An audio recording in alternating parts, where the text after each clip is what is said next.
प्रारब्ध में किए गए पापों का प्रायश्चित कैसे हो और मैं ऐसा क्या करूं कि मेरा प्रारब्ध मेरा पीछा छोड़ दे। देखिए, प्रारब्ध को भूल जाइए।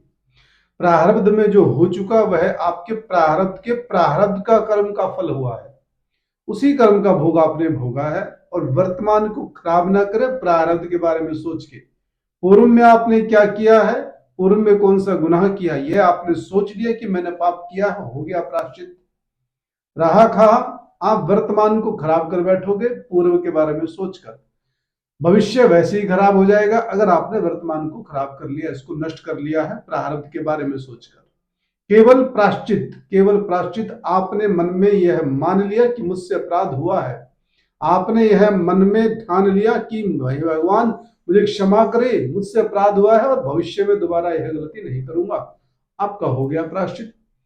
ईश्वर में ध्यान लगाना है, राम का चिंतन करना है, नाम जप आपको करना है, दूसरों के प्रति दया दिखानी है, अपराध बिल्कुल नहीं करना है, अपनी प्रशंसा स्वयं नहीं करनी है, दूसरों की निंदा नहीं करनी है, अपने समय को व्यर्थ नहीं करना है, बिल्कुल भी नहीं गंवाना है। 1 मिनट की नहीं, मैं 1 सेकंड की बात कर रहा हूं। एक एक सेकंड आपका कीमती है, उसको बचा के रखना है। 1 मिनट में तो 60 सेकंड होते हैं, बहुत बड़ी बात हो जाएगी। 1 सेकंड भी आपका व्यर्थ न जाए, बिना नाम जप के न निकले, ऐसा आपको ध्यान करना है। रही बात सामाजिक कार्य की, आध्यात्मिक क्षेत्र में जब आगे बढ़ेंगे तो सामाजिक कार्य भी स्वतः आपके हो जाएंगे। भौतिक वस्तुओं की लालसा आपको आध्यात्मिकता से दूर लेके जाती है। समाज में अच्छा बनना, समाज में प्रशंसा का पात्र बनना, यही आपके दुखों का कारण है। आप सही करते जाइए। कहते हैं कि जिस पे कृपा राम की हुई उस पे कृपा करे सब कोई। एक बार राम की कृपा के पात्र का बन के देखिए, समाज तो अपने आप कृपा करने लग जाएगा। क्योंकि बिना शक्ति के भक्ति नहीं मिलती और बिना भक्ति के मुक्ति नहीं मिलती। शक्ति तब मिलेगी जब आपके अंदर भगवान के प्रति श्रद्धा होगी, भगवान के प्रति आस्था होगी और ईश्वर के प्रति पूर्ण विश्वास होगा, तभी आपका कल्याण हो सकता है।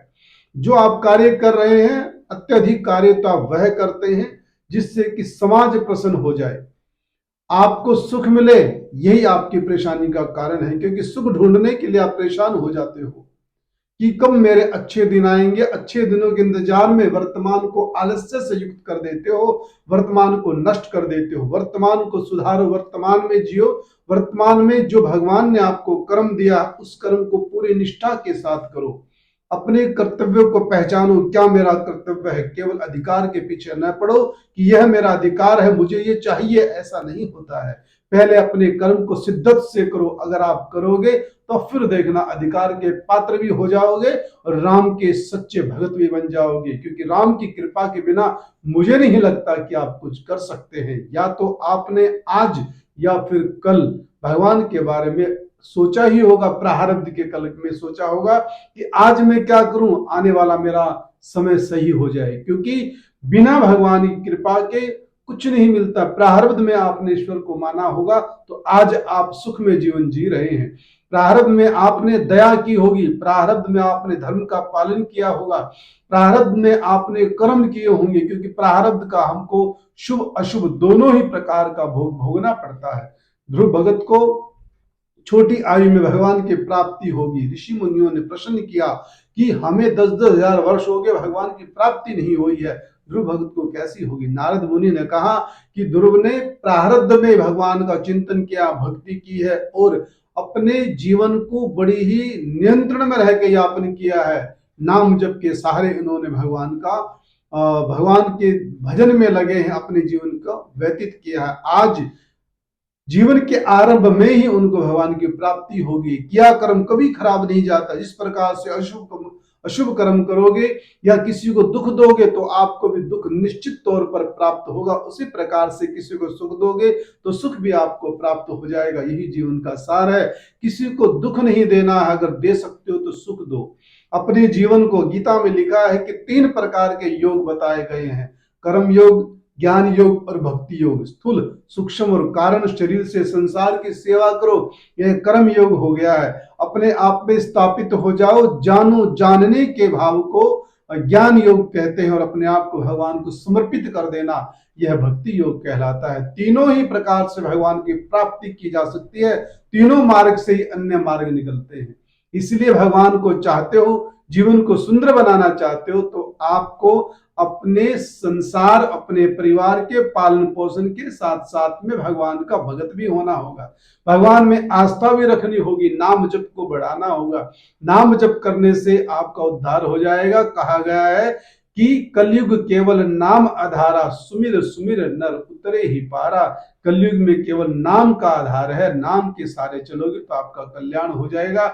वह बात अलग है कि हम किसी का बुरा नहीं करते हैं, हम चाहते कि सबका कल्याण, बहुत सुंदर बात है। और फिर कहते हैं कि मंदिर में जाने से क्या होगा, भगवान को मानने से क्या होगा।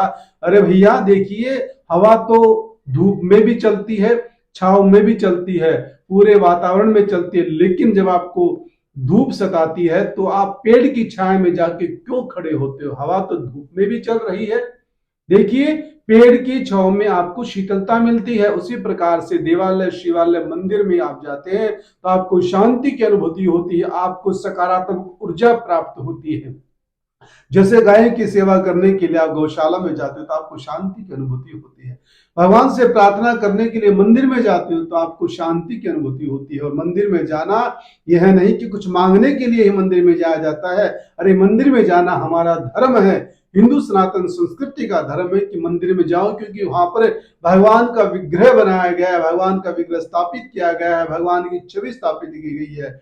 वह बात अलग है कि भगवान निराकार है, लेकिन साकार में हमने उनको पूजा है तो भगवान साकार में ही प्रकट हो जाते हैं। तो इस प्रकार से विश्वास परमात्मा के प्रति जरूर होना चाहिए, क्योंकि उसी से आपको शांति मिल सकती है, उसी से आपको, आपके मन को शांति मिल सकती है। और आपका मन सही है तो आपका तन भी सही है, और फिर धन का आगमन भी हो जाएगा। ऐसा नहीं है कि मन सही है और तन सही है, धन नहीं है, तो मन तन दोनों दुखी रहेंगे। क्योंकि तन मन धन तीनों का स्ट्रोंग होना, तीनों का बली होना बहुत जरूरी है।